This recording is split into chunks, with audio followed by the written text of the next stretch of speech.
It's me. Hope you had a good week off. We in South Carolina have had a very interesting week. If you've ever lived in a place that's experienced a natural disaster, it's something else. If you hear some strange sounds in the background, that's my cat playing with something.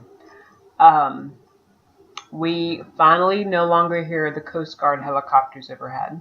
The National Guard presence has dropped dramatically, and 11 days later, we have citywide drinkable water, which was quite a feat to go 4 or 5 days without any drinkable water coming out of your faucet. Everything had to be boiled, so it put a big cramp on people who run local restaurants, and the hospitals had to ship in their own water.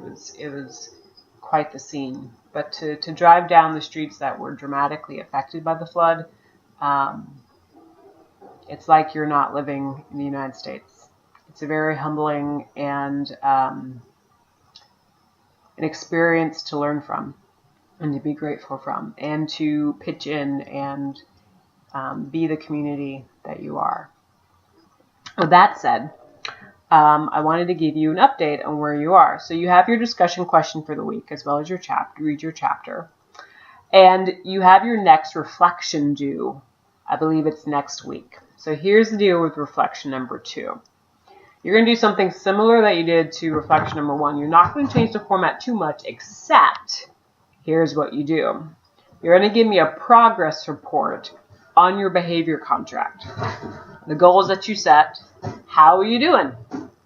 How did it work out for you?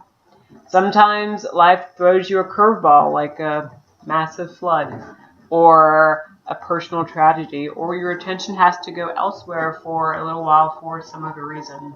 So how are your goals doing? Are they still the goals you want to keep? Do you need to amend them?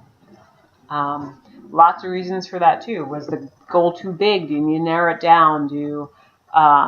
Is it not fitting? Is it not actually taking you to where you want to go? So there's lots of reasons why you would amend a goal. And then go through your personal assessments at the end of the chapters listed on the reflection sheet on Blackboard. And then give me an amended behavior contract, if any. Okay. So if you're not making any changes, just state that. But I definitely need your progress report in the beginning. The rest of your guidelines are on the sheet on Blackboard. If you have any questions for me, please ask them sooner rather than later. And I think that's it. All right, you guys. Talk to you soon.